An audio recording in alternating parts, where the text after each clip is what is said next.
Jim Joyce. Hey, It was hey, good. hey. It was good seeing you in the city where dreams go to die. Yeah, it was the biggest health conference in the unhealthiest of locations. Yeah, seriously. Well, we escaped with a small crew to a pretty healthy dinner. So Absolutely. Absolutely. and yeah, I thought it was overall good. It was productive. Great to Yeah, see people that we haven't seen in ages. you're Great saying to you had 500 conversations? I mean, I guesstimated, but I would say, I mean, that includes like, hey, long time no see, but I gotta run. Right. So, I mean, that's why I call it chats. Right, But right. I'd say, I don't know, like I kind of just did it roughly in my head as I was walking the hallways, like who I said hello to, et cetera. Just impossible to tag everyone, but Glad we're glad to do it. Mhm. Yeah, ultimately, I think it was a good decision. I think Right. last time we chatted, it was sort of going to be a last minute one. So, kudos to the team. Health, they pulled off yet another multi thousand person event, which is not easy. Yep. No. Before we let our Oh, guest in, which I actually didn't realize that you actually met him, because, I, but, but yeah, through John, right? Like he's a buddy of yeah. John. So years ago, I had a call with him. I Okay, don't know, but anyway, but I mean, I think all roads lead to John Brownlee. He's going to enjoy right, the right. tag again. So, but before we get there, with all the craziness in this world, we Medicaid cuts, SNAP program, all the stuff. I kind of figured I'd love to maybe every Wednesday or every Wednesday that we actually remember to kick off with some heartwarming news in healthcare. So I Okay. just kind of searched right before this, and one piece of amazing news, and I'm going to read it, is a 7-year-old heart transplant recipient, Ariana, rang the victory bell at Children's Hospital in LA today after 200 days in ICU, right? So this was a donor, Wow. anonymous donor, and it was a joyful celebration, right? So She rang well, I 2 year. saw at a children's hospital, so some victory bell that they have probably, but Amazing. it's right Amazing. like science, a transplant, right? Like an anonymous donor. 200, So 200 200 days in days in ICU. ICU. So, Amazing. Ariana. with all the crazy shit happening, we just need to celebrate the good news that happened. Amazing. So, Amazing. all right. Amazing. Great. I Yep. think Great. our Yep. new friend John is waiting there, so we're gonna let him in. Hopefully he got our email not to call us any bad names or anything. And then what are we looking at here, John? Was this kind of the big unveil here? Yeah, the unveil. The camera is looking at what looks like something else, but not Oh, your hold on. face. It's got to flip around. Hold on. And this is I'm a not that dramatic, first. I promise. This is I a love it. first on the shot. Love it. All right, Love there you it. All go. right. And let the disappointments begin. No, no, no. This is a great start. There's something to talk about in the recap. So all That's all is that fantastic. a Zoom or is that your real background? This is my real background, so I'm. That's cool. Yeah, I thanks. like it. I Yeah, like Really chill. it Really is very chill. chill. Yeah, yeah. We Well, were just saying that normally we have people on the show that either one of us knows, and I didn't realize when John made the introduction to us, John Brownlee, and Jim was just saying we were recapping or recording that you guys actually met at least briefly at some point. Oh, yeah, really? well, as I met, we had a call. I'm almost sure it's you. This is in the Wayback Machine that you were maybe involved in setting up like an incubator with John or something, and you're Oh, working on a yeah. project. This is going way, way back, and It does go that way was like back. 3 companies ago for me. I remember because John had always talked about you. So you guys are thick as thieves in terms of innovating the Minneapolis ecosystem. Am I And right we, on that? Yeah, totally. And wasn't Lisa Helmeniak and who else was that? There was another gentleman that was involved in that too. Yeah, that's a blast from the past, if I remember right. Yeah, very good. But anyway, here we are, Here we and are. welcome to the shot of digital health therapy. And this is your therapy session for the night or for the Thank day. you. Thank you. But for all of our millions of viewers, listeners, take us all the way back. Why are you laughing? What do you mean? We Who's have John? millions Who of is listeners. John Pearce? Yeah, who's John Pearce? Take us all the way back, my friend. Yeah, well, actually, I'll start with kind of where I am because I've had a couple different big evolutions in life, and maybe we can kind of work our way back. But Okay. I like to say today I'm not the brightest bulb, but I turn on every time, and it's born from a just I think a deeper love and appreciation for life, and understanding that I always want to remain curious about it. I think this world is fantastic. It brings to us new insights and obviously challenges and difficulties. But it also rewards those that show up. And I think as we, you kind of hear about my story, I have a past that was pretty difficult that has led me to some pretty big breakthroughs. And so being, someone that shows up, is grateful, is curious about the world around me, but then also this deep commitment to surrounding myself with the brightest bulbs that I can. And it's not just intellectual. We think bright bulb and we think IQ, but people that bring joy and insights and creativity to the world. And I love that. And I want to walk into every room and not be the brightest bulb. And I've been very fortunate in my career to be surrounded by great people like you guys and John Brownlee and Pat Sukum and others that, are just genuinely good people. And when you walk into the room, they set that stage. And that's something that's very important to me. But that Love hasn't that. been my trajectory, right? I grew up in Lawrence, Kansas, so I'm a Jayhawk, which Brownlee is now. So Brownlee, if you're listening, thank you. He will be. He will be. Every time we his tag son. him. Yeah.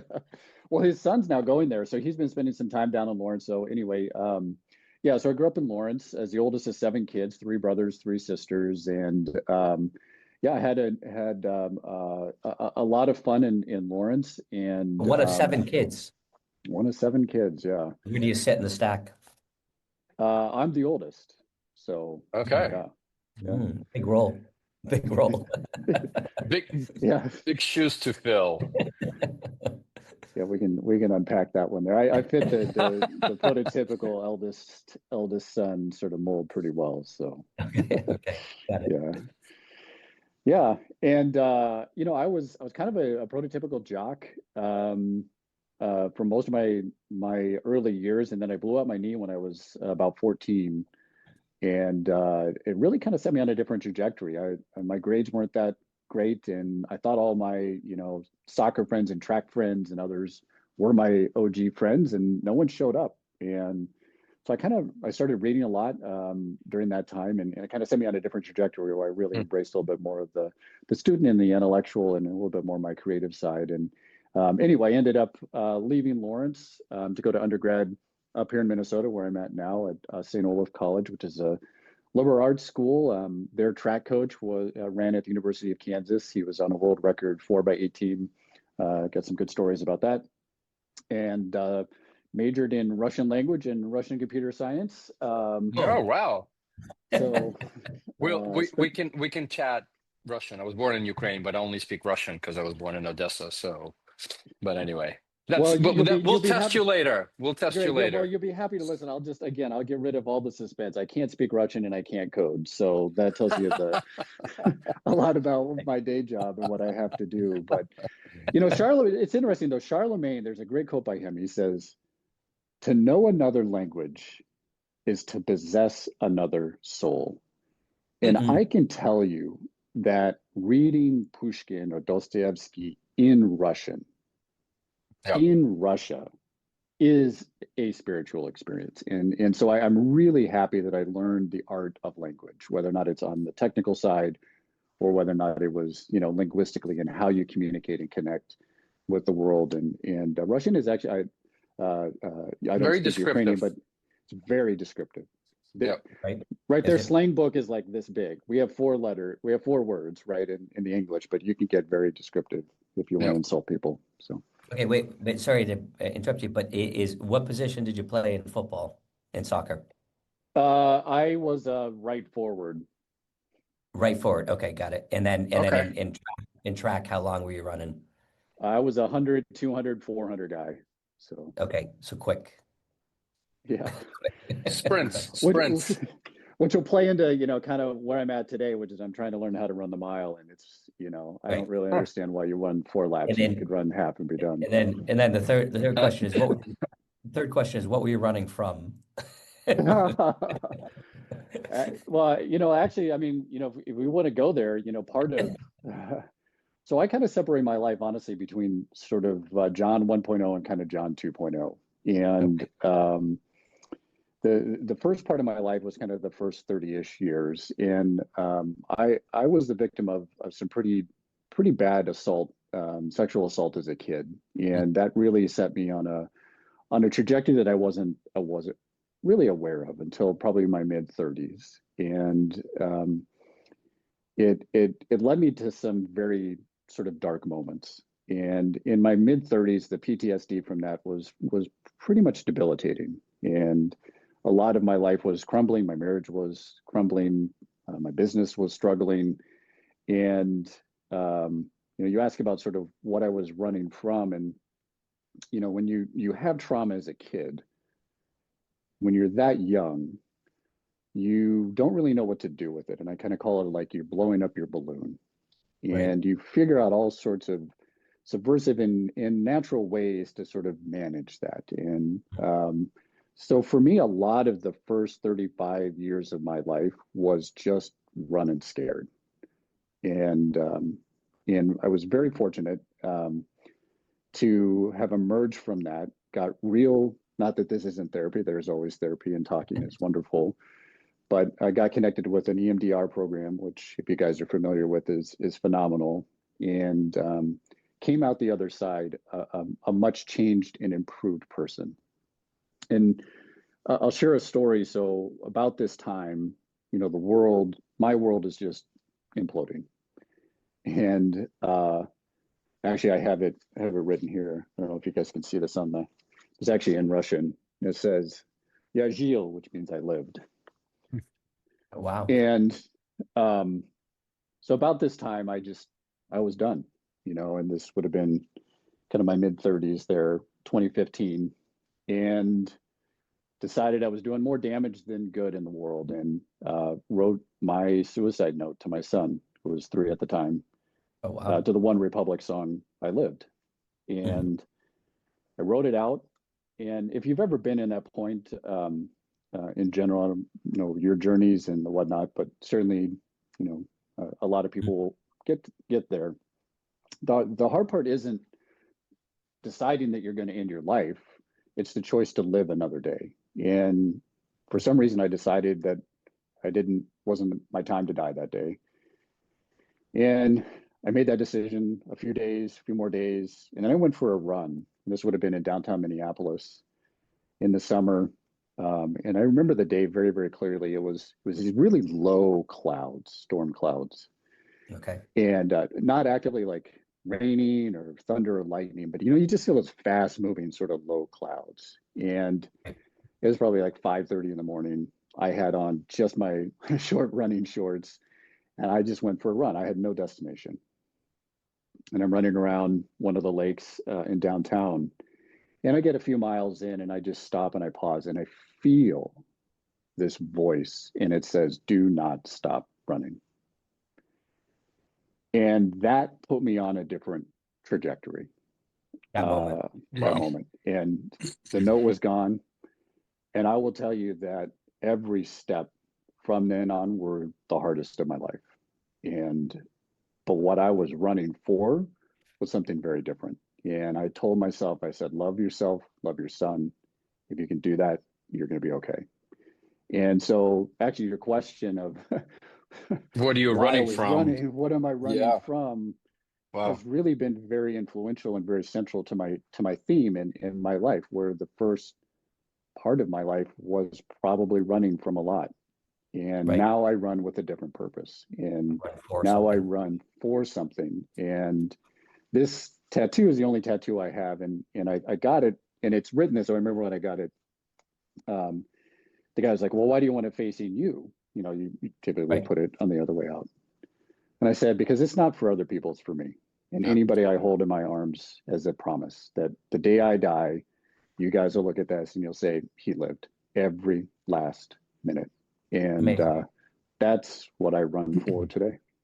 Amazing. John, first, So, first of all, just sorry to jump. I just want to thank you for sharing this because it's never easy to share such private things, and and we also appreciate that you ran from and now you're running towards something, and you're here, and we're having this conversation, and you're full of energy, and there's a smile breaking through, and we're going to make you laugh throughout as well. And this That's therapy is great. certainly not a replacement for any kind of EMDR out there. Just, yeah. it's a medical note for others to listen.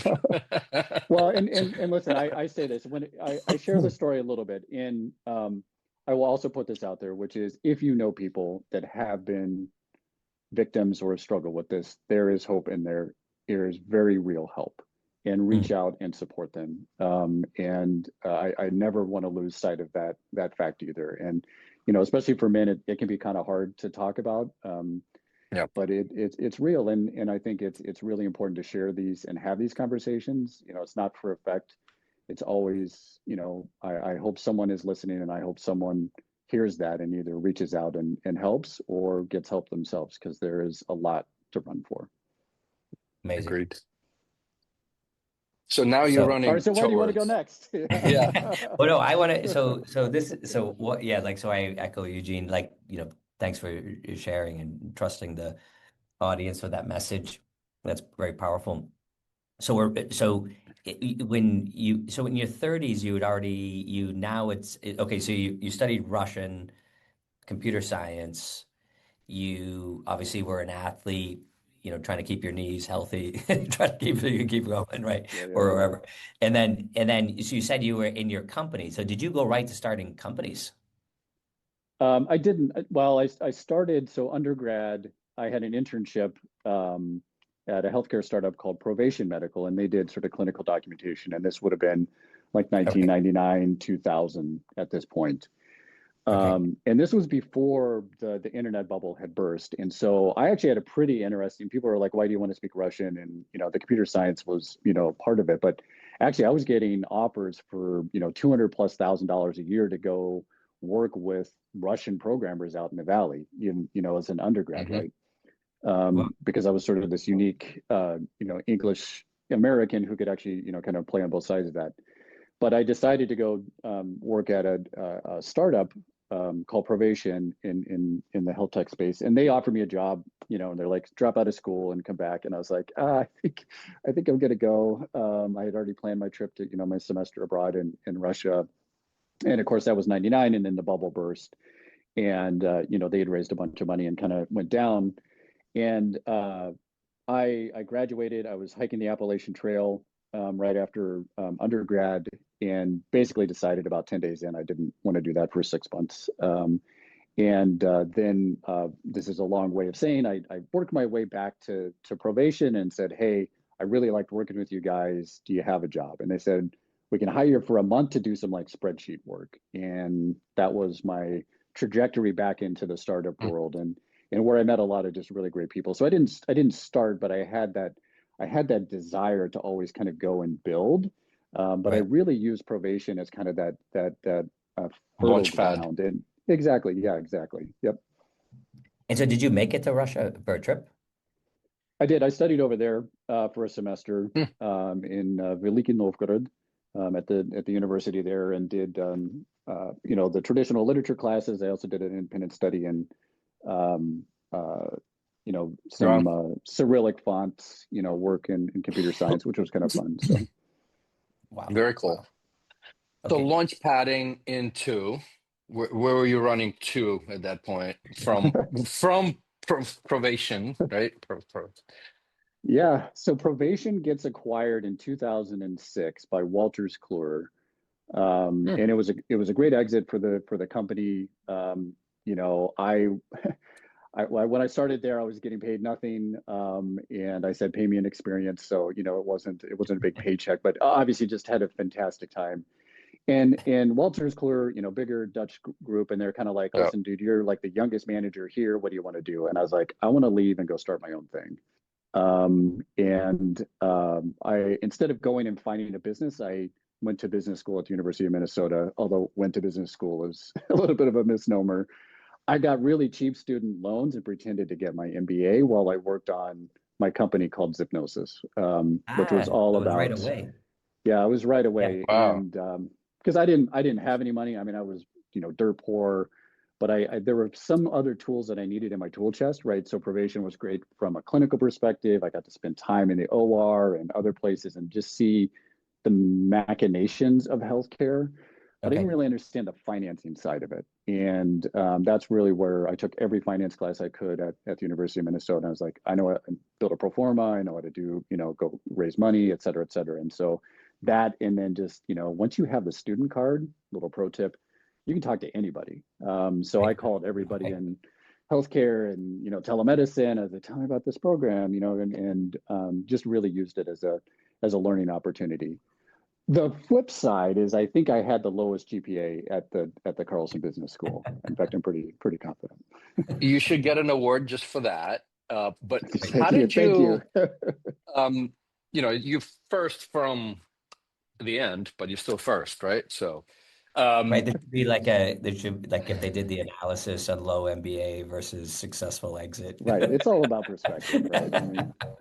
I mean, this was very early days of telemedicine, and one would argue, and honestly, like as I'm putting some stuff together, I mean, Zipnosis kind of during this whole kind of health 2.0, digital health, bubbling was, at least to me, was one of the first kind of, I'll say, known brands in telemedicine. So Yeah. how did you even come up with a concept? Like, what was the trigger for it? Like, what's the, and then you can take Inspiration. us through the whatever till the sale. But, we only have about, Yeah, I don't know. I wish we did this one as a long form I format, know. Jim. I know. But anyway, next Powerful time. dude. Yeah. next time. All right. C'est la Let's vie. let's unzip Zipnosis. Yeah. Yeah, it's interesting. So at Provation, I had part of my work was to go into the clinics, and so we had a perioperative platform that I was launching, and so I spent a lot of time with an anesthesiologist, and he was kind of walking me through it. And he's like, dude, you know why we can do these outpatient procedures? And I was like, no, I don't know why you can do that. And he's like, anesthesia, propofol, right? Conscious sedation. So the ability to kind of take a knee surgery that requires all of this, general anesthesia and you're knocked out for days. Well, now you just pop them and you can do these procedures faster. Okay, that's interesting. At about the same time, you could see Minute Clinic was coming in vogue, right? And so they were shifting the point of care into this little bit more optimized right size place. So we're like At this, like 2007 or something, or yeah, like yep, exactly, yep. And yeah, that was big up here in the Twin Cities, right? I mean, you guys are yeah. aware of that, and so that was kind of front and center for me too. And then, of course, the cell phone and sort of the platforms are coming out. And to me, I just put those three together, and I said, listen, there's this natural transition from these big monolithic platforms, which are hospitals, into the cell phone, which is going to be the clinic of the future. It needs its propofol. It needs that transport. What is going to help do that? And that's where Zipnosis started. And it really started from an economic thesis of how do we drive the transaction cost of healthcare to zero? And the research I did at the University of Minnesota, I talked to Amwell, I talked to Teladoc, I talked to MD Live, I looked at the big systems that were out there, and you can't get the math to work. You have to use technology to put virtual care at scale. And so that was the genesis. Zipnosis Fast Knowledge was, how can we leverage technology to do really two things? One is triage really effectively, and the second is remove 99% of the administrative burden on clinicians. If you can do those two things, you can achieve a tremendous amount of efficiency gain. And that was where Zipnosis started. And who were your first? Sorry, go ahead, Jim. No, who were your first customers, or who did Zipnosis sell to initially? So we were direct to consumer. So we were Minute Clinic on the iPhone. We had a couple of the Minute Clinic founders on the team. So we had deep DNA in there. And System Park Nicollet, now Health Partners, was our first sort of clinical back-end customer. And we were going direct to consumer, and right idea, wrong decade. Okay. That was probably the easiest way to say that. And you guys, I mean, it's interesting, right? So today we talk about like asynchronous communication constantly. It's like a given, right? But Yeah. again, from what I remember in those days, right, and I still had some hair at the time, that you guys kind of, Yeah. and I'm sure you did too.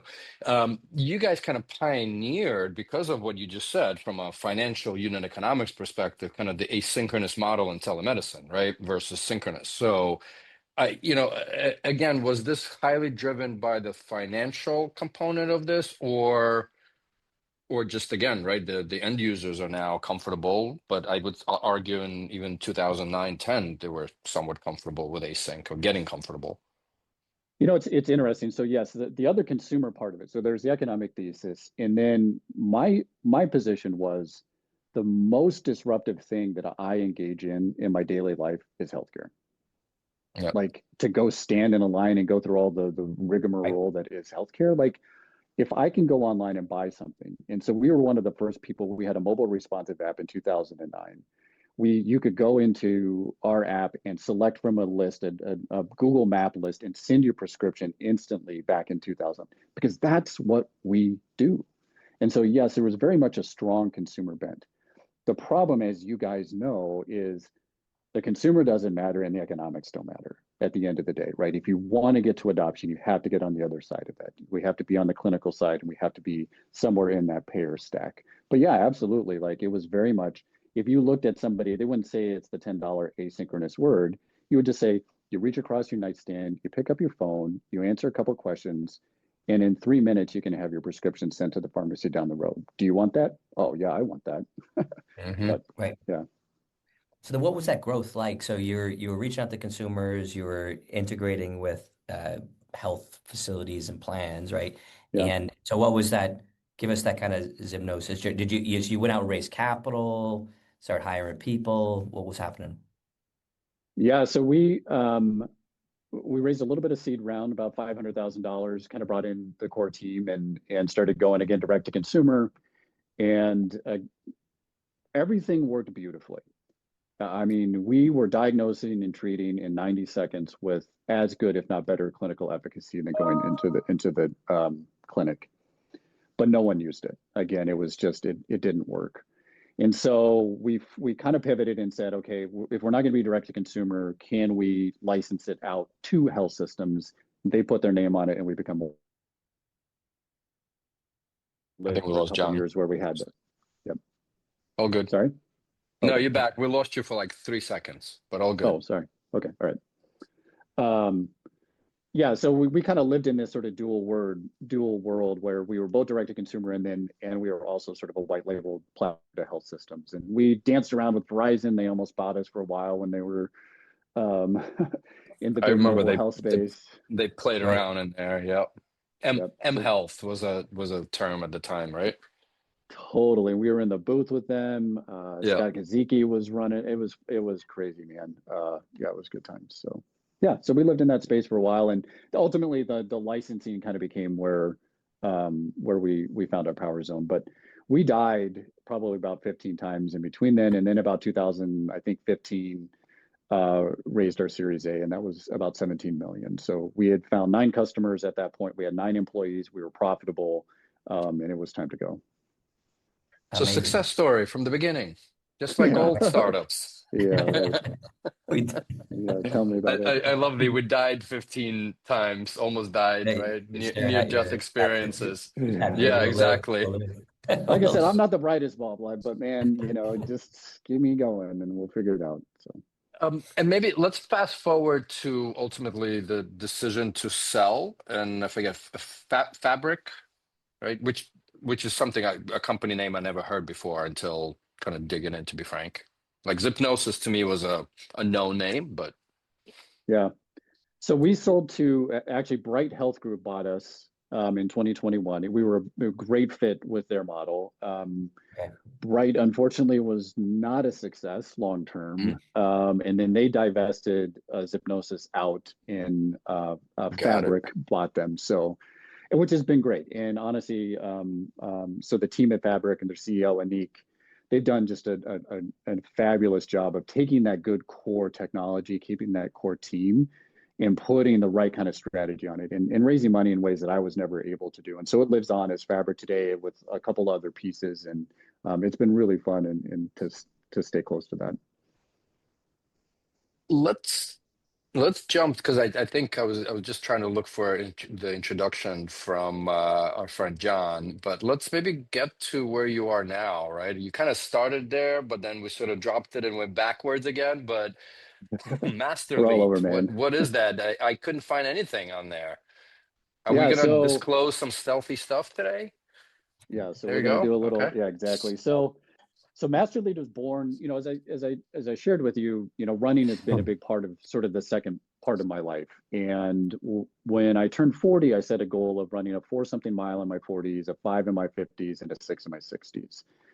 And I chose the mile because actually, like, my first 35 years were a sprint. This is where I still got to keep moving, but I got to kind of, maybe learn how to run a little bit longer distance. Anyway, so it set me down this path where I'm having to learn how to train differently and push my body in my 40s. And what I realized were two things. One, there's not much out there for us.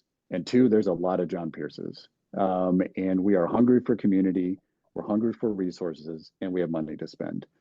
And so Masterlete really is just kind of born from my own personal, it's kind of the business I didn't want to start, but I've just realized, like, A, I love doing it. I'm passionate about it.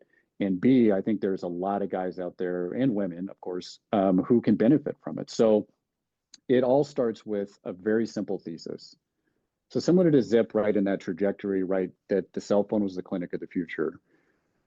Ours is about health span, and everybody has a health span. You have a health span, I have one. Now, what you do with it, how you measure it, up to you, right? And really, health span is the best years of your life supported by health, right? And it's different than longevity, I won't parse into that. So we start with that thesis, and what we're saying is, listen, if you're going to be active, if you're going to learn how to be as fit as possible and healthy as possible, pursuing your goals and pursuing, your purpose in life, you need better resources than anything that's out there. And so we're kind of pulling it all together into one platform that brings together a community of like-minded people to help share the stories. Like the conversations we're having here, this is Yep. valuable. This is the meat, right? This is where we learn, we transfer information. I learn from it, you learn from it. Actually, if we talk about fitness, you get fitter just by having that conversation. So we're bringing together community. Yeah, totally. We're bringing Just together. from talking. Yeah, actually, so one Jim, of our let's do a 20-hour podcast every day, man. Yeah. I mean, there's some work that you have to do. All So right. right, Talking yeah. doesn't count to only burn calories. It takes a Fair lot of enough. talking. Yeah. Yeah, so we're bringing together community, we're bringing together an ecosystem. So we'll have a lot of testing. So we're doing the next level of lab interpretation all through this health span lens. We have certified coaches who know how to work with you. And then obviously we're going to have a brand like the tribe, like I'm a Masterlete, you're a Masterlete. Like I want to see my people, I want to know where I go. And then I built this health span operating system that orchestrates it all. And what it does is it fully contextualizes your health span. Like we can use some of this really cool technology out there in ways that just weren't even possible 15, 20 years ago to really give you a lot of context for here's where you are today and here's how we can help you get there. So yeah, we're doing a soft launch on the 14th up here in the Twin Cities. All right. And yeah, we'll just, we'll kind of get going. It's our warm-up lab. We'll kick the tires. We've got an early adopter program. So if you guys are interested, sign up. You can be a part of that, and then we'll kind of do a bigger launch through the back end of the year. Yeah, and if you got a sign-up link of some sort, I know you're still, at least your website Oh is yeah, kind of yeah. in stealth. Just share. We can happy to share it as part of the notes as well. So if I, And I sign up to the website, right? I sign up and then I become part of a community and I get access to different resources. Yeah, so we'll do a subscription model. So there'll be a couple different flavors of it. You can kind of get the baseline, and that'll give you access to community. And we'll do fun events and book clubs. We've got some of the best world experts in fitness and health span that'll be accessible for those things. You can find the right coaches. So our certification program ensures that they know how to work with Masterletes, like what's our mindset, the physiology of it. And then the labs are a separate one. So if you want to do that, great. You can walk into, any Quest in the country and The real secret sauce behind it is what do you do with that information afterwards? There's a lot of noise in the market, but we're doing some Yeah. pretty cool stuff with it. So Yeah, I was Amazing. gonna say, I mean, a lot of this stuff been popping up, and I like your distinction on health span because we had like Jack Crandler, a couple of weeks ago or whatever, right? Talking on kind of longevity and the health span and how, to your point earlier, those are different, right? Like I think made a joke like, "Hey, I want my health span is high, and then just croak, right? Whenever I'm ready, yeah, then I yeah, just want no, to croak, exactly. right? Like that's the goal, right?" So I appreciate it, and sounds fantastic, and Yeah, that's awesome. Yeah, cool. Yeah, yeah, I'm. yeah, Go go ahead, ahead. go ahead, John. Go ahead. Well, I was going to say, I think one of the things that I don't suffer fools and I don't like selling crap. And I think there's a lot out there. And again, this is kind of born from my journey and I want it to work for me and Masterletes and hope that there are a whole bunch of people. But one of the biggest distinction out there is, longevity is just a point in time, right? It's the day you're born and the day you die. You can't sell that. Health span is something that you can actually kind of help and support, and it's ancient wisdom. But as we were kind of joking, like you can't just sell a pill and get it. And I think there will be a little bit of a reckoning in the market here over the next couple of years as people start to gravitate towards that. So that's our bet, which is, yeah, you can talk about it, but you still probably got to do a little bit of work. But at the end of the day, you define what's your best life, and we're just here to kind of help support that. And I think there's great beauty and strength in that. Have you seen what Eugene's doing online? I I haven't, was gonna no. say, oh, me personally, Yeah, like dude, don't yeah. get me started, man. No, no, Is no. this the I time to not. start it? It's twice a week calisthenics. I'm loving it. Trying to do handstands and Oh, that's awesome. I mean, just yeah, Yeah, but if you gain the follow new him on Instagram, appreciation. he's flipping around doing the handstands, the I systems. actually looked at my Instagram kind of feed, and it like most of it me upside down. Like, that's the funny part. I like it, but I saw him at the conference. He's totally like you're rocking it. He's like lost, he said 40 Mm, pounds. Yeah, yeah, no, lost weight, but the no, feeling good. master But lead right here. Well, you're a Master Lead, master lead, man. exactly, Come join us, exactly. dude. I'm We'll have I'm some good, I'm yeah, in, my totally, friend. Before we totally. go to Jim's famous last question, I got a real time here text from Mr. Brownlee to say, "Tell us about your guitar behind you." Oh, so this guitar Yep. is actually from John. He gave it to me Aha. after, yeah. So I've been a pianist and I'm a music guy, but anyway, so he gave it to me after I sold Zip. It was a very thoughtful gift, and Amazing. I really can't play it well, but it looks pretty good here. So yeah, I thank you, also have John. a feeling, yes, you know, he'll listen to this when this is up in a couple of hours. So, Right. but Jim, I don't know. I mean, I had so much more to say, but I'm running out of time Great. here. So we'll pass it to you, Mr. Jim Yeah, Joyce.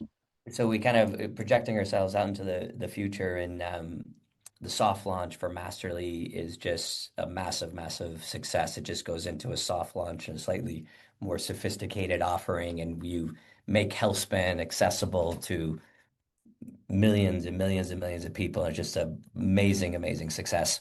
But as a result of it, some academics, some people are kind of analyzing, their prestigious alumni from that had done the MBA program in Minnesota, and they find this kind of weird, uh, kind of anomaly where someone with the lowest possible GPA has had massive possible successes here. So you get an invitation to address a group of graduating MBA MBA candidates to come back and talk about all of what you achieved, but they really bring in all of the University of Minnesota, and they bring on with the Jack. They actually do a collaboration with St. Lawrence with your Jackhawks. Is it? What is it? What's the The Jack? Jayhawks, yeah, yeah, yeah, yeah. Jayhawks, sorry, the Jayhawks to come in. It's a big collaboration, massive session going on, and you're keynoting this fantastic event called, How to Live. I Lived, and it's this amazing conference, and you're up and you're describing in great detail everything you've done and how you built up your company and started off as an intern, and you're unpacking Russian literature, and everyone's just enamored with this conversation, and people are rapidly running over and signing up for Masterly at the same time. This is just an amazing Can event, you and you do come story time at night for me, by the way? Can we just like extend this a little bit? up. This is great. Keep going. And so You can listen to this on the loop. Yeah, right. There you go. Thank you. You come off the stage and you see this, you see this handsome man, that's probably 20 years your junior, and he's in the second row, third row over from the left, and he kind of is making his way through his crowd, and he comes running up towards you, and he says, John, you don't understand. I need to talk to you. I need to talk to you. And I am a Russian computer science studies student, and I ran in high school and I played right back. I played right forward wing, and I was a sprinter, and now I'm a long distance runner. I'm a pianist. I just received a guitar, Yeah, and right. I have this in. I'm about to start my first digital health technology company, really in a lot of the adjacent areas. And you look at this, and I don't know where to start. And if you look at that young version of yourself, what's the one piece of advice you would give them? I would say know thyself and love deeply. And I would keep Love it it. at that. Love it. John, again, thank you for joining us and thank you for sharing your story and being so open. And for all of our millions of listeners and viewers, hit subscribe and see you next week. Thank you. Peace. Amazing.